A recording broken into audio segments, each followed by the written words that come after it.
This is Mark Bell from SuperTraining Gym, the strongest gym in the West, and I'm here today with Bedros Keuilian.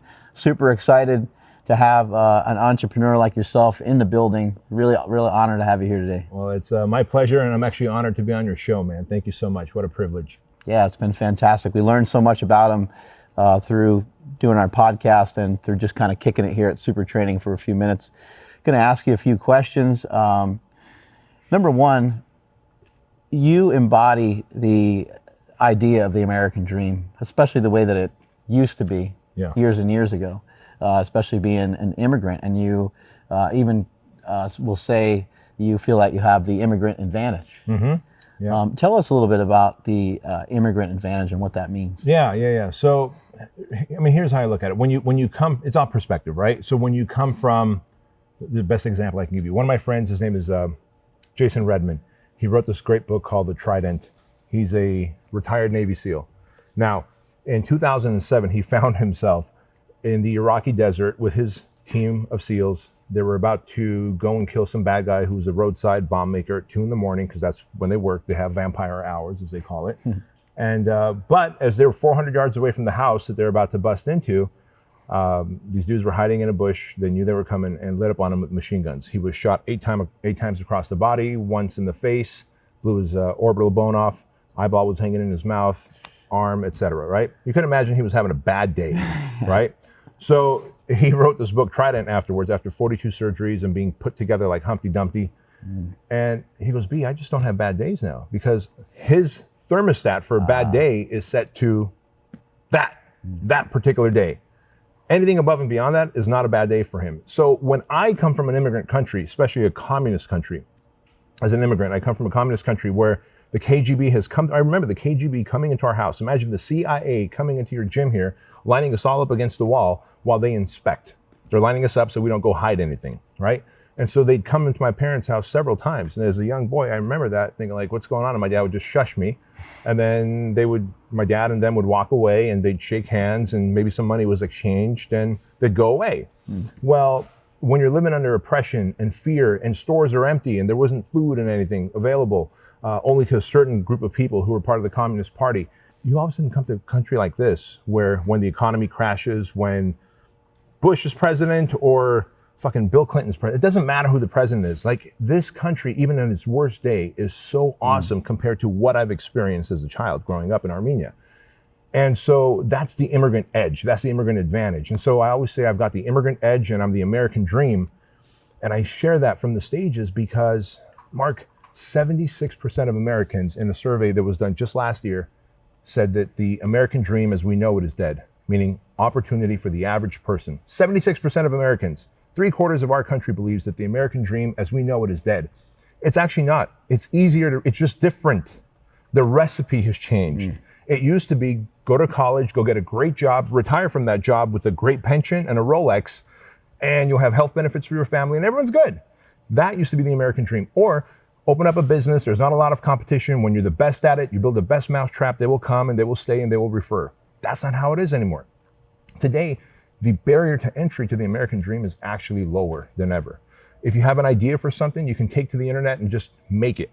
You can make a small production run. You don't even have to make big production runs anymore. You can crowdfund money. So if you have lack of money, you can crowdfund it. You don't have any marketing resources, you can start doing how-to videos on Instagram, Facebook, YouTube, etc., right? You don't have a website? Well, that's okay. WordPress will give you a website for free and you just do that. You don't have a shopping cart? That's okay. PayPal will just say, give me 2.9% of every transaction and you can run all the transactions you want through this.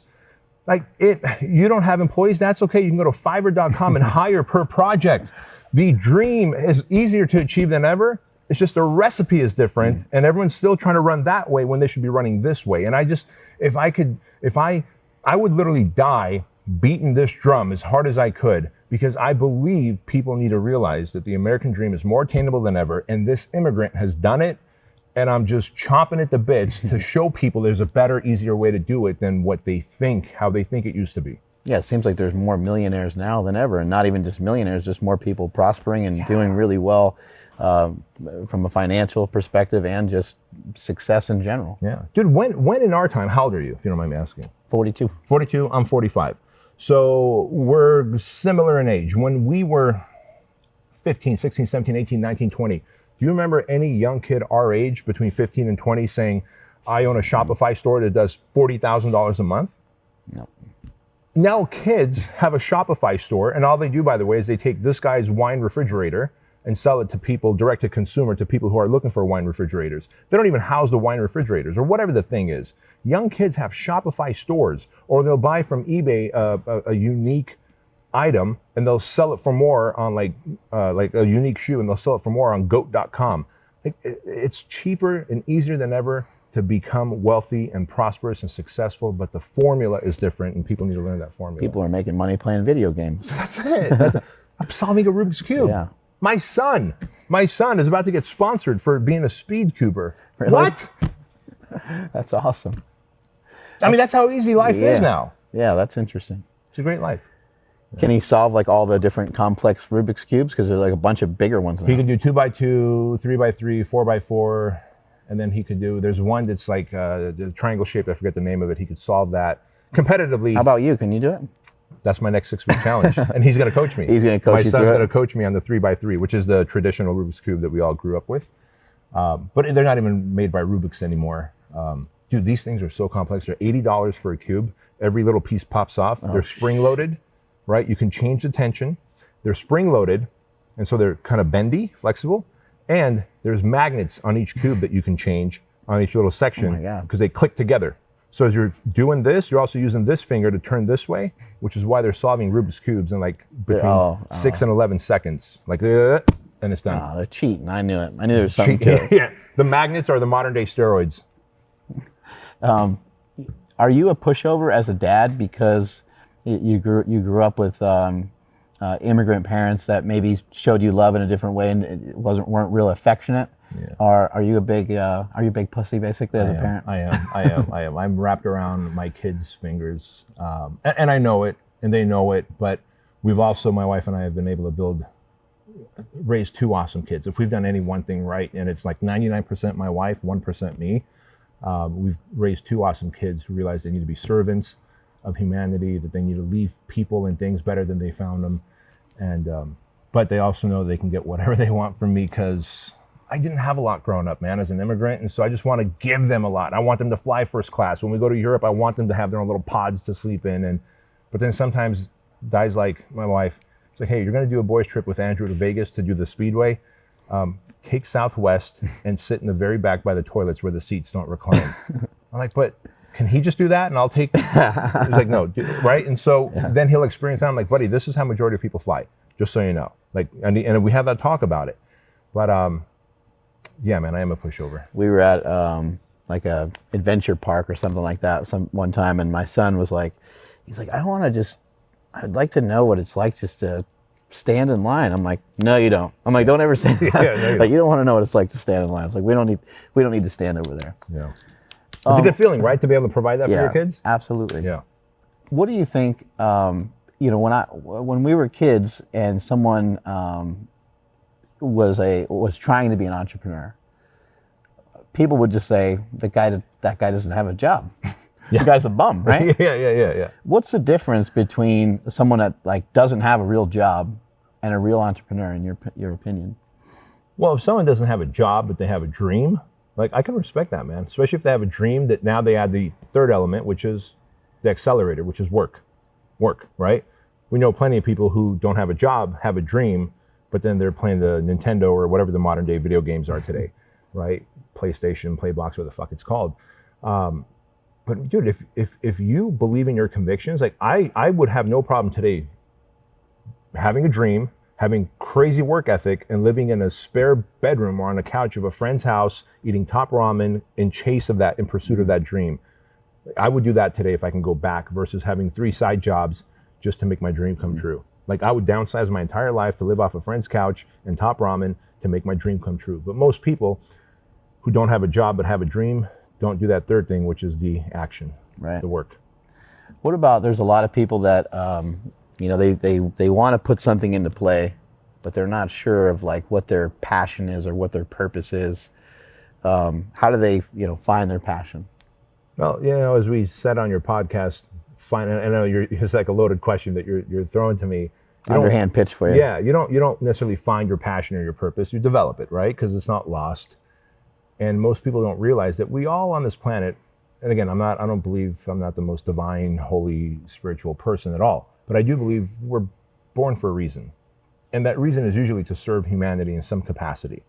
The most selfish of us will rob homes to serve ourselves and our direct family. And you're accumulating karmic debt when you do that. Whether it's robbing homes, robbing stores, doing bad things, basically, selling drugs, right? People are listening right now. They're like, I have a lot of karmic debt. Yeah, and karmic debt will fuck you up. Like, I've come from that world before, and that's a very bad place to be. And I believe that all the service that I'm giving now and all the service I will give until I die at the age of 100 years old or higher will hopefully repay my karmic debt. That aside, like, most people, I don't know, man. Most people really need to, how do I say this in a better way? Most people need to just go and do the thing that they're doing now, but be the best at it, rather than trying to look for their purpose and passion, because they kind of use that as a way to waste time. They go, well, I'm trying to figure out what my passion on this planet is, or my purpose on this planet is. And so how about if, and the example I used there was, if you're a barista at Starbucks, maybe you don't want to die as a barista at Starbucks, but if you can just be the best damn barista, remember people's names, remember their orders, upsell them on croissants or whatever it is, and be so good that you realize that maybe someone who comes there scoops you up and says, hey, you're so good at what you do, I want you to come and be the VP of my company, right? And then now that may take you closer to your purpose, to your passion in life, whatever that thing is. You might decide to open up the next chain of coffee stores where every person is going to be like you. But no one out there is going to go find their purpose and their passion, because it's not lost. You have to develop it doing what you're doing now. Just be the best at it. When people are like, oh, just take your time, figure it out. No, don't take your time to figure it out. Like, just work fucking hard at the one thing, and then it will develop into your purpose or passion, because that's how the universe is designed. You built up Fit Body Boot Camp into an unbelievable franchise. Why are you sharing this information with other people? Like, what calls to you? Why are you drawn towards mentoring a lot of people? I had a gentleman who was very, very good to me. So like Robert Kiyosaki's book, Rich Dad, Poor Dad. My dad risked his life and we escaped communism. We came to the United States. But he kind of grew up here in the States at the age of 45, when maybe he was a little old fashioned, but it was just this poor mentality of just work and serve the people and you'll be fine. Like, go get a good job. Like, that was his thing. I was supposed to be a smog technician. So I'd be the guy putting the probe in the tailpipe of the car to tell you if you should get your car registered. Like, that was my dad's ambition for me. But then I became a personal trainer, was struggling as a personal trainer in a big box gym. And one of my personal training clients, Jim Franco, was kind enough to start mentoring me. After every workout session, he would just spend 15, 20, 30 minutes with me and just like, hey, kid, and he'd call me kid, what are your aspirations? What are your goals? Like, I don't know. I think I want to open my own studio or something. It's like, well, you can, but first you need to learn how to sell. Like, you're a horrible salesperson. You're like an order taker. And I was like, what do you mean? I sold you. And so then we'd get into this argument. He's like, no, you just took my order. You didn't sell me shit. I see you let people walk. And so, the bottom line of this is, I very quickly realized, like, through a mentor was how I was able to gain this advantage. This mentor who took his time after every workout session to spend time with me. Like, he didn't have to do that. He had a business. He had his own family. And so how selfish I would be if, now that thankfully I've made it, however you define that, because my life is actually faster than it's ever been. Sometimes it's so fast, I'm like, oh my God, it's a little too fast right now. If you want full disclosure, like, be careful what you wish for, by the way, right? My life is a little too fast right now, and I don't like it. The speed of it. I do like the lifestyle that I have, and I'm working on fixing up that speed. Yeah, we've had to rearrange meeting a bunch of times. Several times, exactly. And I don't like that. I want to be able to come out here and do that. So the bottom line is, shame on me if I don't pay it forward and leave people better than I found them. So if someone's like, hey man, I want to open up a franchise. In fact, I'm mentoring 2 guys right now who each have a fitness franchise. One of them is Elliot Hulse. Oh, awesome. Right? Yeah. And now there's like 27 strength camps out there now. One would think, great. well, isn't that a competitor against Fit Body Boot Camp? No. What about the other guy who you're helping? No. McDonald's is my competitor. Taco Bell, Coca-Cola, Snickers, Frito-Lay, Doritos, they're my competitors. They're helping people get fatter than anybody ever. They are pumping out more prospective clients for us than any other business can. I'm not Yeah, worried they might about be more of an ally than anything else. Exactly. So in that way, I will mentor as many people as I can achieve the outcome that they want, because one man took the time to mentor me when I needed it. And you want to see people be healthier. I would love to see more people be healthier, man. It really creates this, it's the first domino. If you can just take control of your health, you might not be able to take control of your marriage right now because maybe the spouse doesn't want you, or your work or your job or your finances. Maybe your kids are just up your ass about something and they're just teenagers and they're doing what teenagers do, right? But you sure can take control of what you eat, how you lift, and when you sleep. And if you can take control of that, I promise you it'll have a positive impact on all the other stuff. Sometimes people think they're thinking maybe from the wrong perspective. They're like, man, there's so much junk food out there. It's so easy to eat that way. And it's like, well, there's more fitness studios. There's more personal trainers.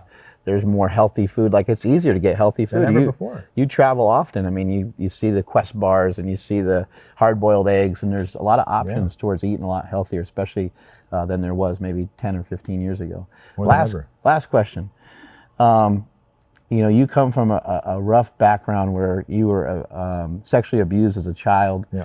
And I bring that up because I think it's important, and I think it's important for people that have been taken advantage of in any way, in any point in their life. I think it's, valuable for them to learn, how they can come forward.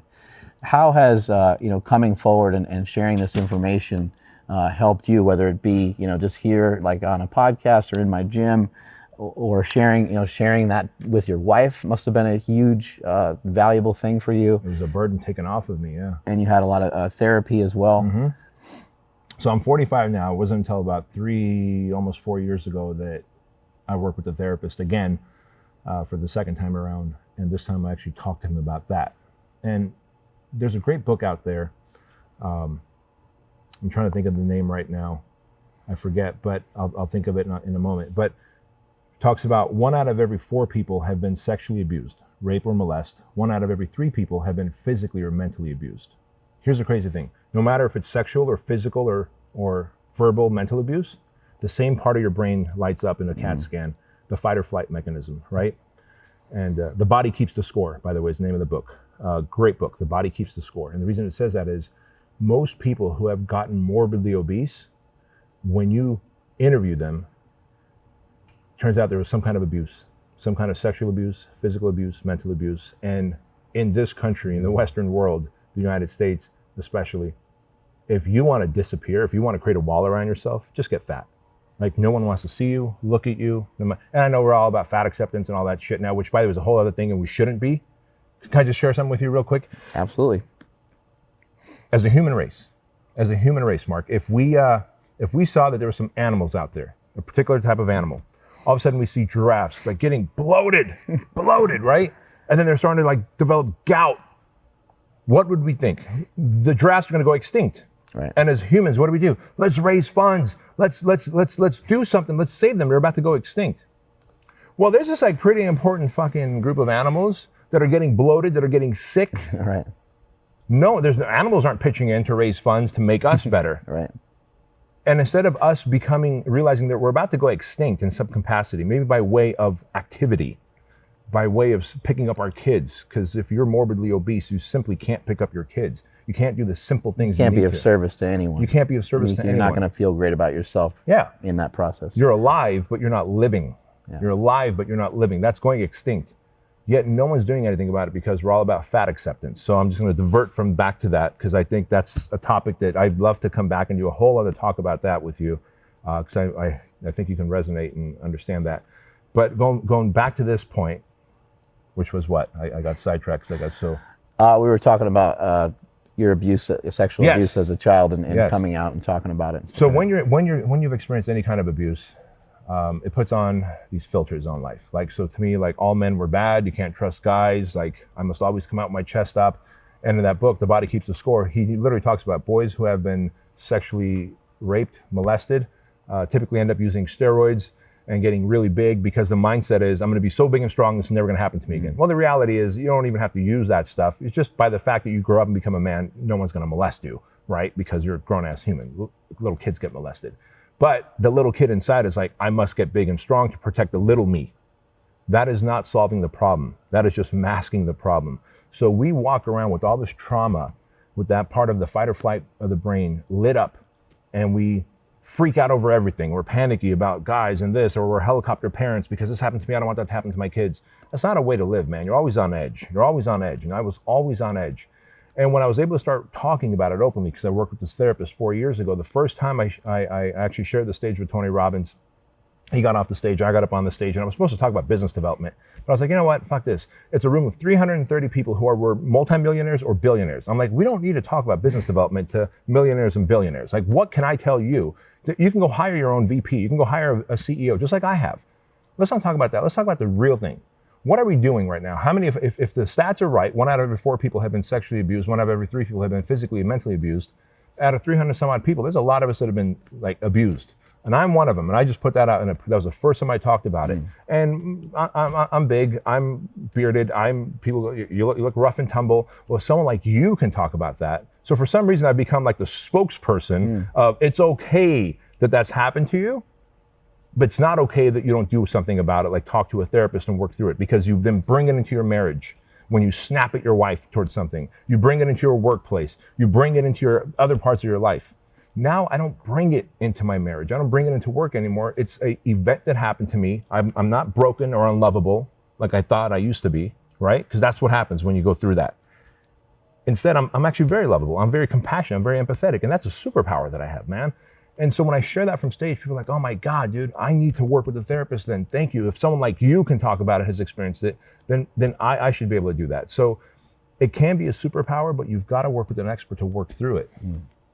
The first therapist that you saw, did it like click right away, or did you have to go to a couple and try out a few different people that vibed with you the right way? Good question, man. That's such a well thought out question. So recently, when I was younger and had the court ordered one, you just go to whoever they tell you to go to, right? The judge goes, go to him. Okay. 4 years ago, it was the third therapist, Kevin, who was able to get me to open up.